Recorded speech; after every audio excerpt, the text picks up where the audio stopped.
from 0 to pi of the function e to the x times sine x dx.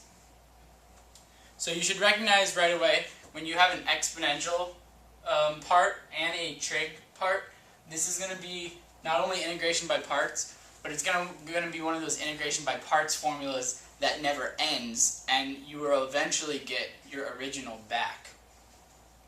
So let's do that here.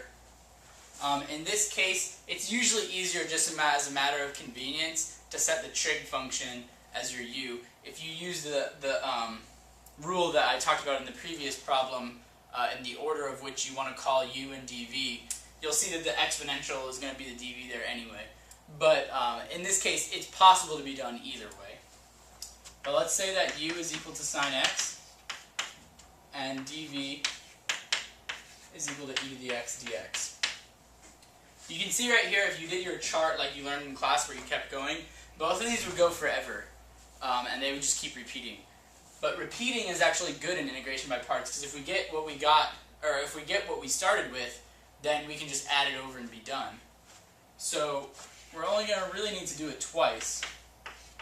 So the derivative of sine x is cosine x dx. Our v is simply just e to the x. And if we did one more step, we would get negative sine x, and we would still have e to the x. So remember that these are what your terms are going to be. And this is going to be positive, while this is going to be negative, etc. So what that means for the formula is what we're going to have is u times v, and that's where that line comes positive. We just get e to the x sine x.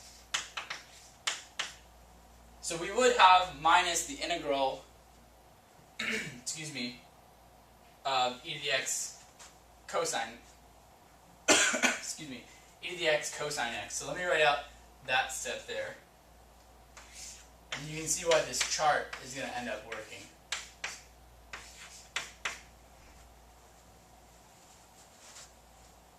Because when you do this one, and you call, again, the cosine your u and your e to the x or dv, we're just doing the next two steps in the chart. So we're going to get e to the x sine x minus e to the x cosine x. So now we think about what is the last integral going to have. There's going to be another e to the x down here.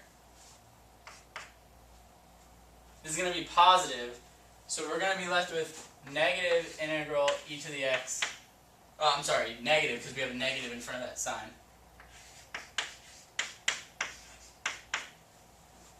Minus the integral of e to the x sine x. That's actually all we need, because we remember that this whole thing is equal to the integral of e to the x sine x. I'm going to forget about these bounds until the end. Forget about the fact that it's a definite integral.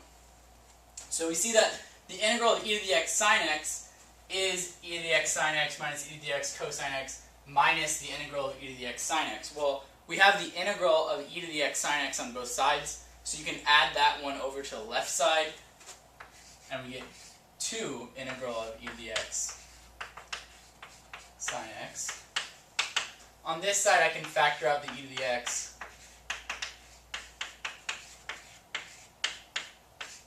And just get e to the x times sine x minus cosine x.